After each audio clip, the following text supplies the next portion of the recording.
This is event 204, Heat 5, swimming in lane 0, North Galileo Santiago, flying at Pasok Swimming Homer. Lane 1, Damian Brain Tukupin of flying at Pasok Swimming Homer. Lane 2, Renz Gerald Dragani of Mount Ilocos Sur Swim Team. Lane 3, Dan Andre Costales of Mount Ilocos Sur Swim Team. Lane 4, Prince Aaron Josh Navarro of Ilustre East Aquatic. Lane 5, James Chua of Rising Atlantis Swim Club.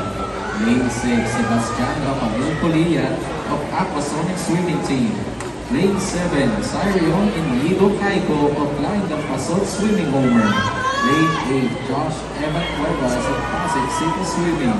And Lane 9, Anderson Ellis Cruz of Pasig City Swimming.